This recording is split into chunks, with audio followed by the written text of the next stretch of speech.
Cek, cek. Oh, udah ada yang ngeklik. Makasih ya udah diklik dan mau nonton video ini. Baiklah, langsung saja kita mulai videonya.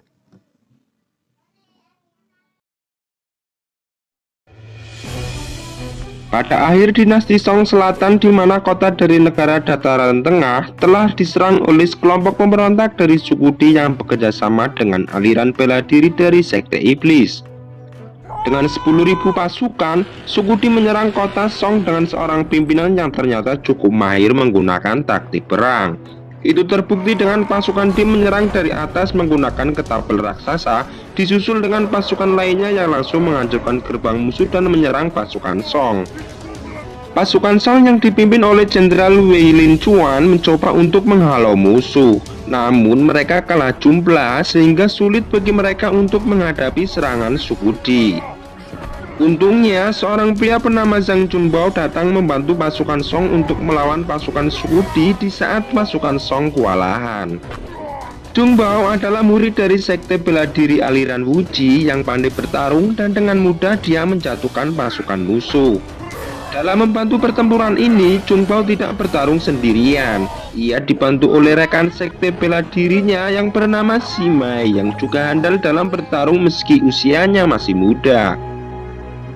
Pertempuran sangat sengit dan memakan banyak korban, tapi pada akhirnya pasukan Song mampu membalikkan keadaan berkat bantuan Junbao. Tetapi di area lain dalam pertempuran ini, seorang pejuang wanita dari kaum musuh yang sedang bertarung melawan Lin Chuan membuat sang jenderal kewalahan menghadapinya. Melihat Lin Chuan mengalami sedikit kesulitan melawan musuhnya, Junbao kemudian memutuskan untuk membantunya. Akan tetapi, ketika Junbao melawan wanita itu dan pertarungan baru sebentar, prajurit wanita itu tiba-tiba mundur. Ternyata wanita itu tidak benar-benar ingin mengalahkan Junbao, melainkan dia memiliki misi khusus dan telah berhasil mencuri sesuatu darinya. Setelah berhasil mendapatkannya, dia langsung pergi ke pemimpin suku dan menyerahkan benda itu, yang ternyata itu adalah kunci yang bisa membuka segel dari sang ketua sekte iblis yang saat ini masih dipenjara selama bertahun-tahun. Sejak awal, Pangeran Di melancarkan serangan ini agar dia bisa mencuri kunci tersebut dari Junbao yang dipercayakan untuk memegangnya. Lantas, karena dia telah mendapatkan kunci yang dia incar, Pangeran Di memerintahkan semua pasukannya untuk mundur. Ketika mereka semua mundur, dua prajurit dari suku Di menculik Simai dan membawanya pergi keluar dari area pertempuran. Untungnya, Junbao mendengar teriakan minta tolong Simai dan begitu dia menyadari bahwa Simai telah diculik, Junbao langsung melompat ke atas kuda dan mengejar mereka yang masuk ke hutan terlarang. Tak lama setelah mereka memasuki hutan terlarang, kuda yang mereka tunggangi tiba-tiba berhenti dan berjingkrak ketakutan, membuat kedua prajurit musuh tersungkur ke tanah. Kedua prajurit bangun dan memperhatikan sekeliling hutan dan merasakan ada sesuatu yang sangat berbahaya. Hutan benar-benar sunyi dan ketika mereka siap untuk menunggu makhluk itu muncul, tiba-tiba salah satu dari mereka ditarik ke tanah. Ternyata makhluk itu adalah ulat raksasa yang menjaga hutan tersebut. Ketika ulat raksasa itu menyerang prajurit yang tersisa, Junbao datang tepat waktu untuk menyelamatkan Simai.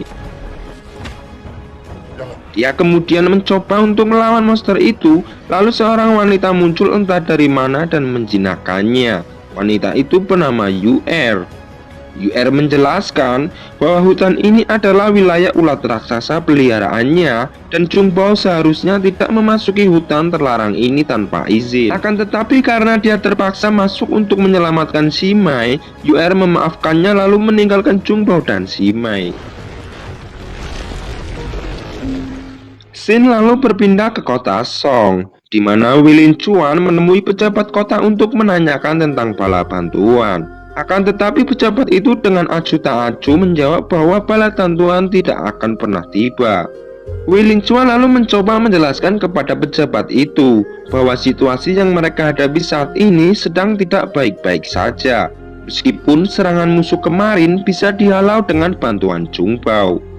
Sang jenderal perang ini takut jika suatu saat musuh kembali menyerang, barisan pertahanan tidak akan mampu bertahan tanpa tambahan bala bantuan. Menyadari bahwa Lin Chuan tidak akan bisa mengubah pikiran pejabat itu untuk memberi bantuan, tanpa basa-basi lagi dia mundur dan membiarkan pejabat itu melanjutkan makan siangnya.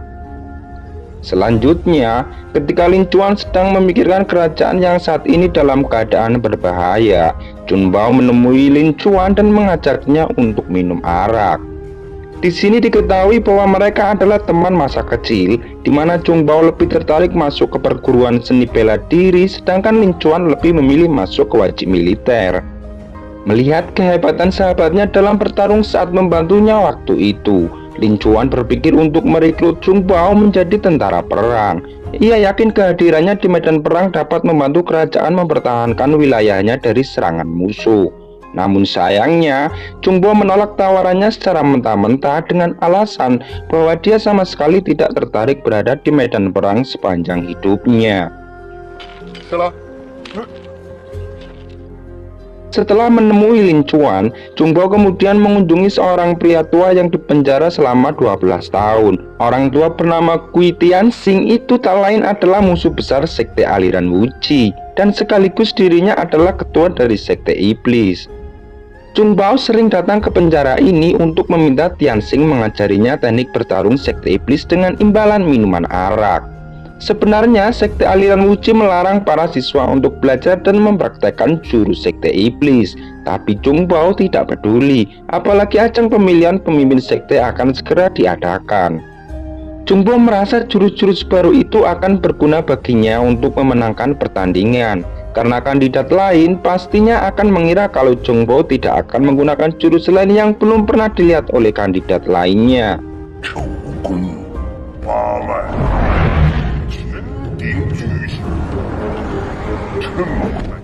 Singkat cerita, ketika hari seleksi tiba, siswa senior kedua menjadi kandidat terkuat pemimpin baru setelah berhasil mengalahkan peserta lainnya dan tak ada lagi yang berani melawannya. Namun, saat dia akan disumpah menjadi ketua, Chun Bao yang sebagai siswa senior pertama akhirnya muncul di detik-detik terakhir untuk melawannya. Tidak butuh banyak usaha bagi Chun Bao untuk mengalahkan lawannya. Chun Bao langsung menggunakan satu gerakan dari sekte iblis yang telah ia pelajari dan membuat lawannya langsung terkapar.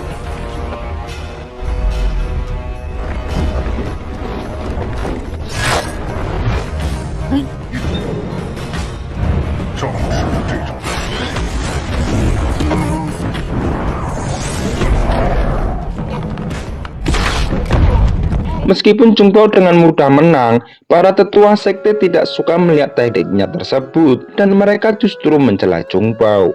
Mereka juga memperingatkan Chun Bao untuk tidak pernah belajar dan menggunakan teknik bertarung dari sekte iblis lagi. Akan tetapi, di sini Chun Bao berpendapat bahwa seseorang dapat mempelajari seni bela diri apapun karena tidak ada yang namanya teknik mulia atau jahat. Karena yang terpenting adalah hati dan niat dari pengguna dan bukan tekniknya. Tetap saja, para tetua mengabaikan prinsip Chun Bao dan berpegang teguh pada ideologi mereka sendiri yang alhasil, acara pemilihan ketua tersebut dibubarkan karena kedua belah pihak bersikukuh dengan prinsipnya masing-masing. Selanjutnya di markas sekte iblis, ternyata UR adalah putri Tianxing yang sementara menggantikan ayahnya sebagai pemimpin sekte. UR memarahi anggotanya karena telah mengetahui bahwa anggota sekte secara diam-diam bekerja sama dengan suku Di yang mana hal itu sebenarnya dilarang. Tak lama dari itu, pemimpin suku Di datang menghadap UR dan meminta kerjasamanya untuk menghancurkan sekte Wuji yang selalu melindungi kota dengan imbalan UR akan diberi kunci yang memasung ayahnya jika mau menerima tawaran dari pangeran suku Di. Namun, UR tetap menolak untuk menjadi sekutu mereka, dan begitu dia menyatakan penolakannya, bawahan pangeran Di langsung menyerangnya dengan pukulan yang mengandung racun mematikan. Tidak punya pilihan dan sadar tidak akan mampu bertarung untuk melawan mereka semua, UR memutuskan untuk melarikan diri dengan kondisi yang lemah.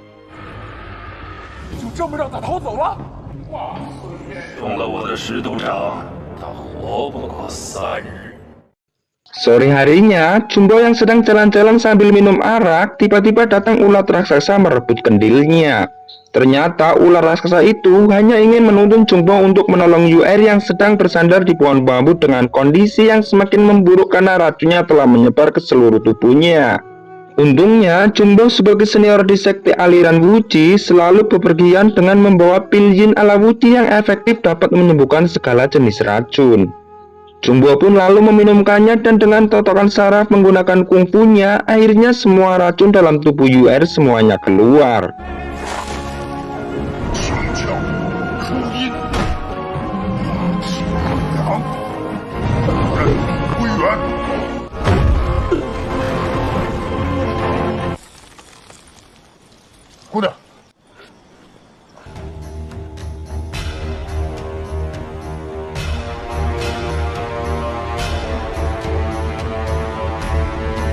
Malam harinya, pasukan gabungan suku Di dan Sekte Iblis menyerang markas Sekte Wuji untuk membebaskan Tianxing.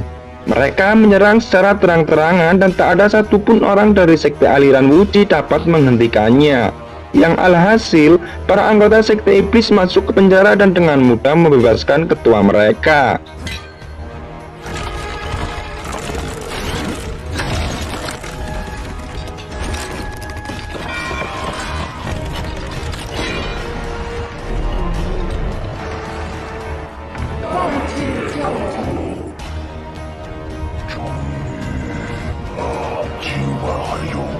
Pada saat yang sama ketika serangan itu terjadi, Chungbo yang sedang mengobrol dengan UR yang telah pulih, si Mei tiba-tiba datang memberitahu apa yang telah terjadi di perguruannya. Chungbo pun bergegas kembali, tapi sayangnya Chungbo datang terlambat. Semua siswa dan tetua telah dibantai termasuk pemimpin sekte. Sebelum pemimpin sekte mengembuskan napas terakhirnya, pemimpin memberi Chungbo sebuah plakat bersimbol pemimpin dan mengatakan bahwa dia dan si Mei adalah keturunan terakhir dari Sekte Wuji. Oleh karena itu, mereka harus bertahan dan terus hidup dengan menjunjung tinggi kebaikan.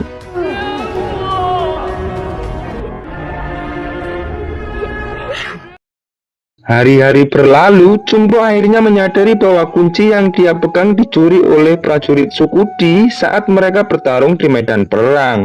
Tetapi hal itu sudah terlambat dan tak bisa memutar kembali waktu itu. Kemudian ketika malam tiba, Tianxing yang telah dibebaskan menemui putrinya yaitu UR dan memintanya untuk kembali ke sekte bersamanya. Tapi tentu saja UR tidak langsung menerima ajakan ayahnya karena pengkhianatan orang-orang mereka demi suku Di. UR memberitahu ayahnya bahwa dirinya mencurigai kalau anggota Sekte Iblis dan Pangeran suku Di hanya ingin menggunakan kekuatan ayahnya untuk menghabisi semua aliran bela diri yang pada akhirnya juga kekuatannya akan digunakan untuk menyerang kota Song.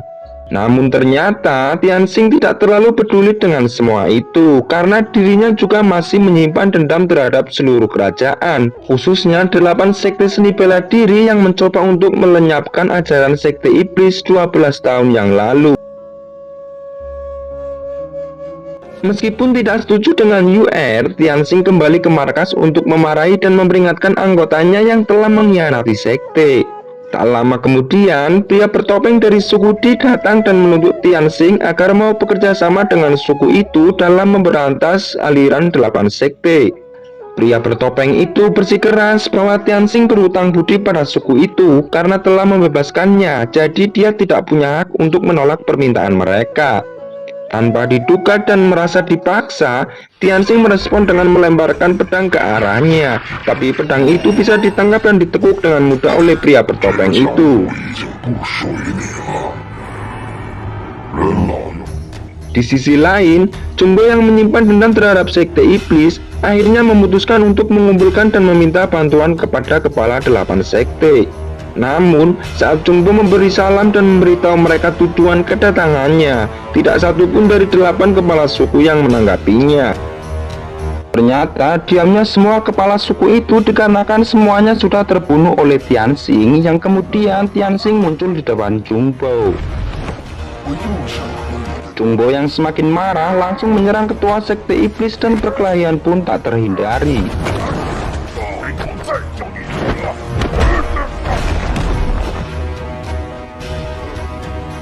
Ketika Chungbo akan dihabisi oleh Tianxing, Yuer datang menghentikan pertarungan mereka dan memberitahu ayahnya bahwa Chungbo telah menyelamatkan hidupnya. Mendengar fakta itu, sebagai rasa terima kasih, Tianxing melepaskannya karena telah menyelamatkan putrinya. Kan tetapi saat dia dan Yuer hendak pergi, pria bertopeng itu muncul menghadangnya dan memaksanya untuk bertarung.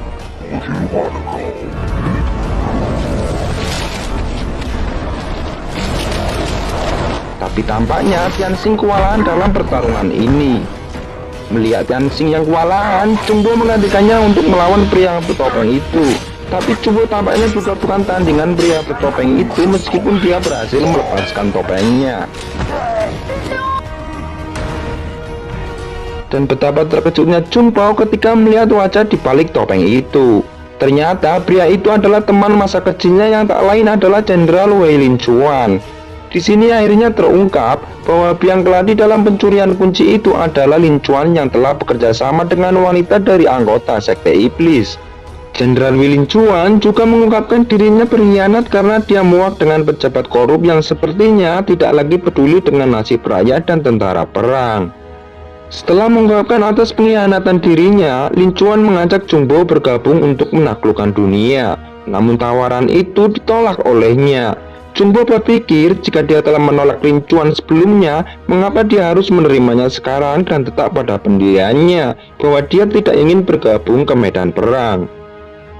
Penolakan Chungbo membuat Lin Chuan seperti orang gila dan menjadi menakutkan. Sime juga kesal dengan Lin Chuan dan dia menyerang karena ingin membunuhnya. Namun sayangnya Lin Chuan mampu menggagalkan serangannya dengan mudah.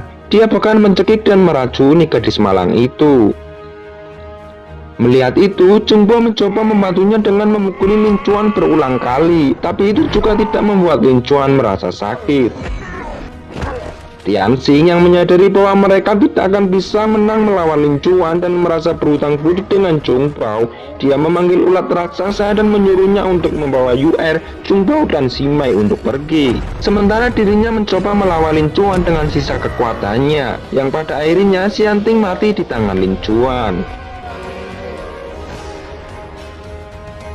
Di sisi Chungbo yang meskipun berhasil melarikan diri, Sime tampak semakin sekarat dan akhirnya meninggal dalam pelukan Chungbo karena sudah tidak kuat lagi menahan racun dalam tubuhnya.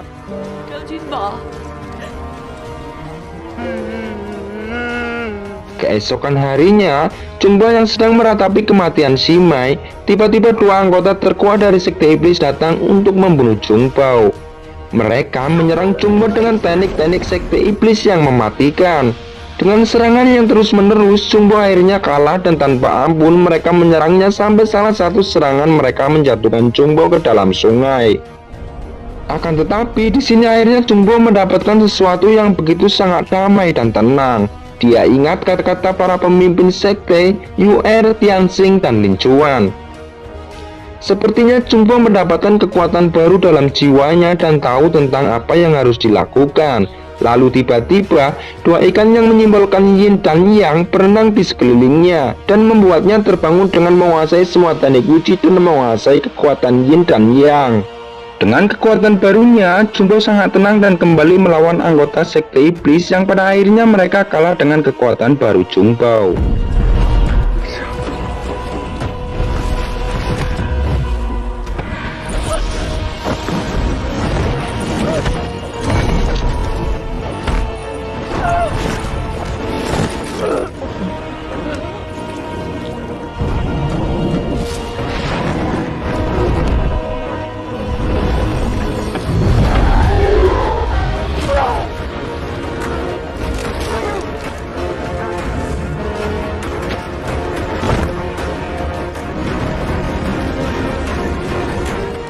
Xin kemudian berpindah ke Pangeran Di yang telah memuji pekerjaan Lin Chuan. Karena strategi dan kekuatannya, mereka dapat menghancurkan 8 sekte besar yang selalu melindungi di negara dataran tengah. Rencananya, besok Pangeran Di akan memulai serangannya di dataran tengah dan menginginkan Lin Chuan menjadi salah satu pemimpin tentara. Tapi Lin Chuan tidak mau menjadi bawahan Pangeran Di karena dia sudah punya rencananya sendiri. Oleh sebab itu, Lin Chuan kemudian menghabisi para prajurit suku Di dan menyerang sang pangeran hingga mati. Beberapa saat kemudian, Jumbo dan UR akhirnya tiba dan berencana untuk mengakhiri semuanya. Akan tetapi sebelum pertarungan terjadi, sebagai teman masa kecilnya, Jumbo kembali mengingatkan Lin Chuan untuk ke jalan yang benar dan segera bertobat. Tapi Lin Chuan mengabaikan peringatannya dan menolak untuk mengakui kesalahannya.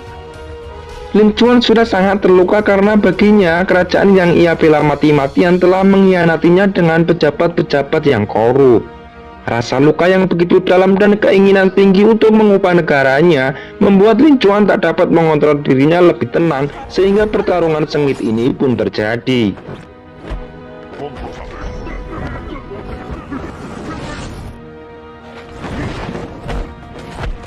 Ketika pertarungan semakin sengit dan belum ada yang kalah, ulat raksasa itu tiba-tiba muncul untuk membantu UR dan Zhongbao. Melihat ulat raksasa itu, Lin Chuan teringat bahwa jantung kristal yang ada dalam ulat raksasa itu dapat meningkatkan kekuatannya. Tanpa membuang waktu, dia melompat ke atas ulat itu lalu mengambil jantungnya dan kemudian memakannya.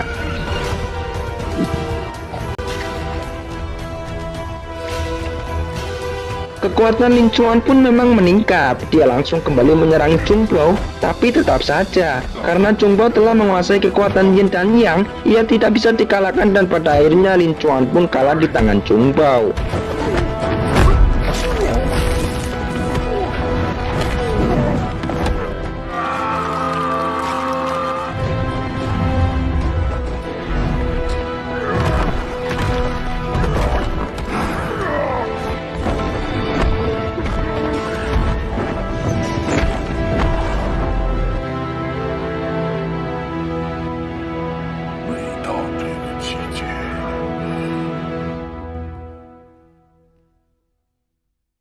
Setelah kemenangan itu, Zhongbao dan UR memutuskan untuk berpisah, di mana UR mencari tempat di mana dia bisa terus hidup dalam damai, sedangkan Zhongbao terlihat berjalan menuju perbukitan dan film pun berakhir.